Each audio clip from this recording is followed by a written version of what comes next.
Welcome to This Is How We Heal with naturopath, herbalist and author Anthia.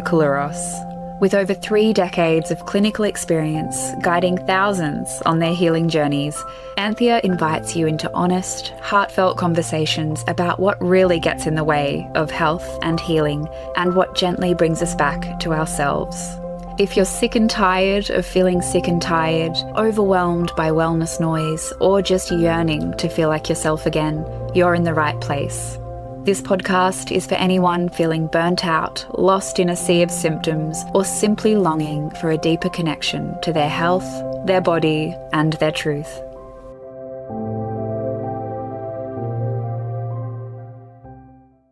Hello and welcome. I'm Anthia, and this is How We Heal. This is where we slow down together, where we ask better questions of our bodies, where we look beyond the quick fix and into the deeper layers of what's really in the way of us feeling well.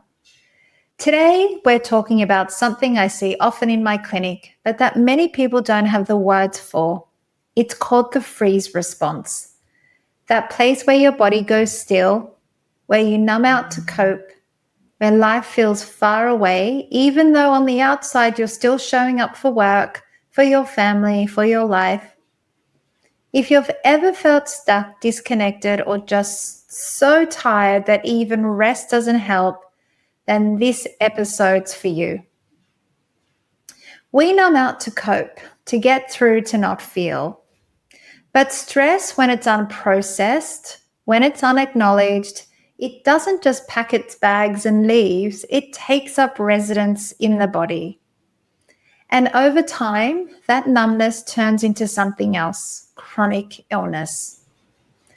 And with that are persistent symptoms, fatigue that just won't lift, anxiety that lingers, and hormones that are all over the place and out of balance.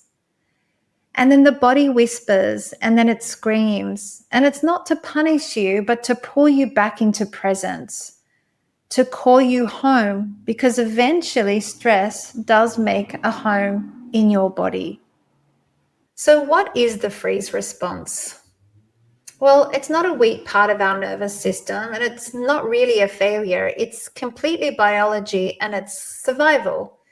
From the perspective of polyvagal theory, which was coined by Dr. Stephen Porges, the freeze response is a part of your nervous system, which is also called the emergency state of your nervous system. It's where you move from fight-flight, which is persistent and consistent stress response, to a state where we start to dissociate, we freeze, we numb out as the ultimate coping strategy. So we shift from fight, flight into freeze as our ultimate emergency state or coping strategy. We've learned also to do this ourselves. We put our nervous system in this state when we adopt alcohol, sugar, we binge eat, we binge watch, we binge scroll to dissociate so we don't feel what we are feeling at that moment. It's the ultimate distraction. But our nervous system is automatically wired that way, and that's why it doesn't make it a choice. So too much fight-flight leads into freeze response. And this is where you'll find that your heart rate slows down, your blood pressure drops, everything essentially gets compressed from digestion, absorption, elimination. It's not a complete shutdown, though sometimes it can feel that way. And it feels like our system is overwhelmed or saturated, and it's so compressed into this numb, dissociated, freeze state. But if we're looking at freeze and shutdown, I call them cousins, but they're not exactly the same, because in freeze, you're still holding energy. The system is tense. The senses are alert, but your breath is shallow. In shutdown, the system has given up, mobilizing altogether. Energy collapses, your posture will slump over, your voice flattens, and facial expressions fade. So freeze is holding your breath. Shutdown is sinking to the ocean floor. Both can make you feel safe in that moment, but they were never meant to be a permanent home in your body.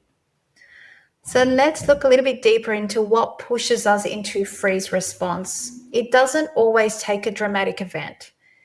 Yes, it could be a violent incident or a car accident that puts us there in that instant, but so can growing up in a home where we don't feel safe, a workplace where we're constantly bracing for criticism, a relationship where we're walking on eggshells, or years of living with an illness we can't get answers for. When your nervous system feels trapped and sees no way out, freeze becomes the default. Let's look at a little bit deeper about how it shows up in our body. So it can feel heavy. We could feel really slow and sluggish. We might have trouble making decisions. We might forget simple things. We can feel cold in our hands and feet, muscles tense and never release. We could have sluggish bowels or a loss of appetite.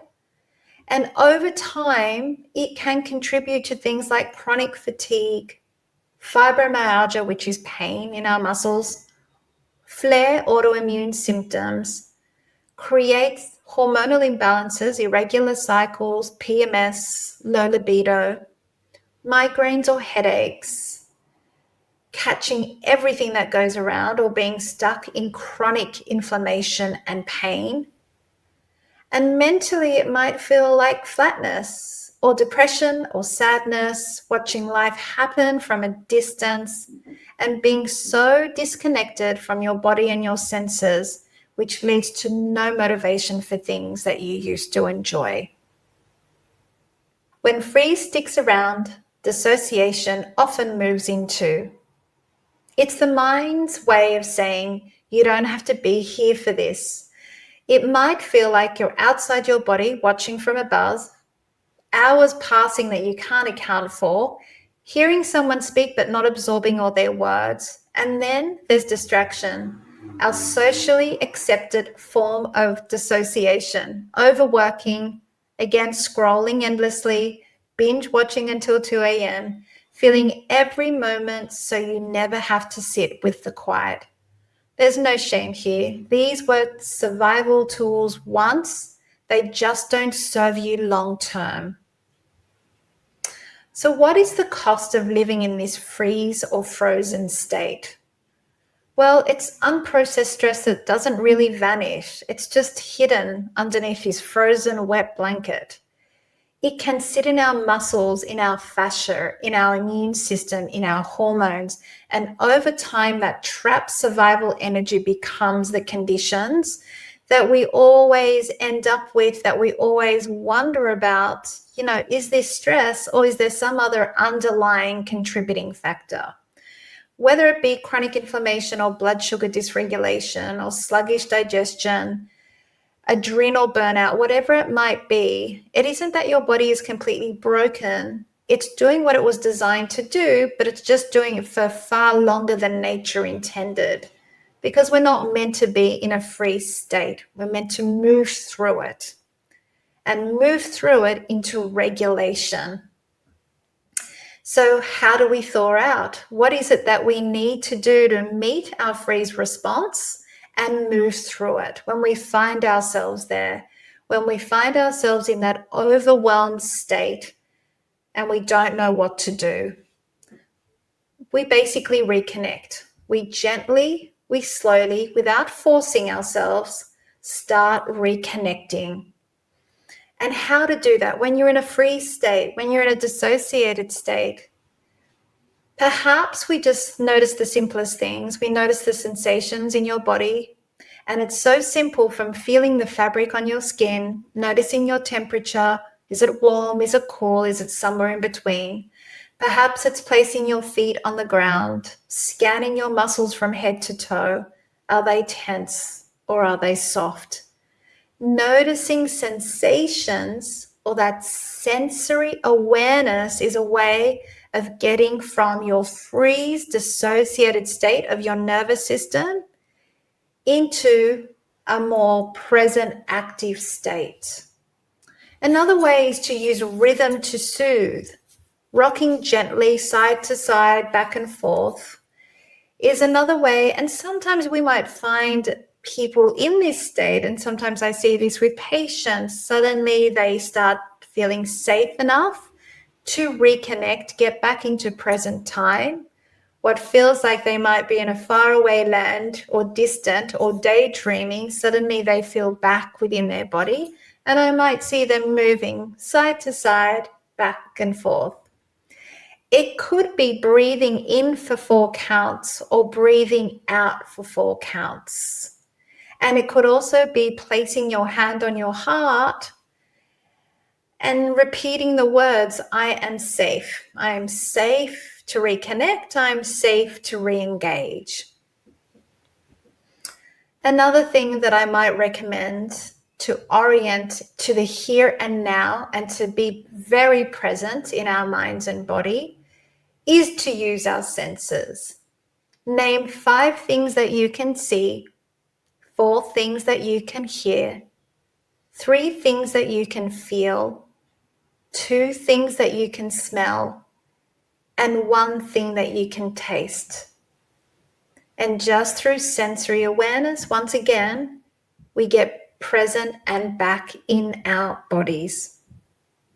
Another thing is just moving your body, wiggling your fingers and toes, standing, stretching, or taking a slow walk is another way of getting embodied.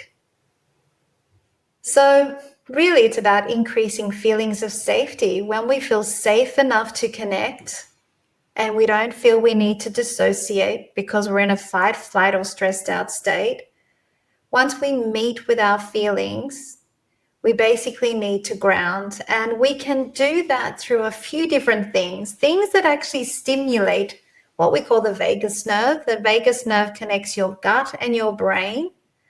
When we stimulate that part of your nervous system, we can create symptoms and feelings of safety. So did you know that gargling water, because your vagus nerve sits behind your throat, can create that sense of safety? Chanting, so often we chant when we go to yoga, humming, singing, and again, just breathing in for 1, exhaling for 2, 3, or 4, or breathing in for 4 counts, breathing out for 4 counts. These are some of the things that tone the vagus nerve and create that sense of safety. But it could also be, connecting or co-regulating with another who feels regulated, another person who has a really calm nervous system. It could also be a pet. So often we feel really comfortable and safe when we're patting our pets, our doggy or our cat. And if no one is around to co-regulate with, it could just be words that we repeat to create that sense of reassurance. And it could be just as simple as this: I feel scared and I am supported.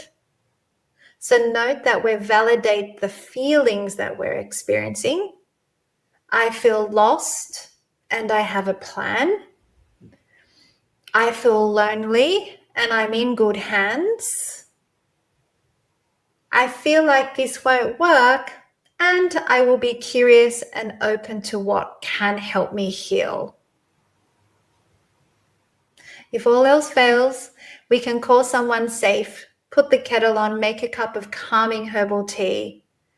But what it is that we're doing with these little acts again and again is telling your body it's okay to come home, to reconnect and start feeling again.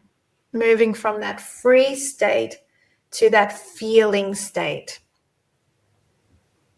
And of course, when we're looking at through the lens of holistic health, we also want to support the nervous system through nourishing meals, soups and broths, gentle movement, whether it's restorative yoga or walking in nature, certain herbs or supplements that help regulate the nervous system. And I can think of things like lemon balm, chamomile, lavender, St. John's wort, and nutrients like magnesium glycinate.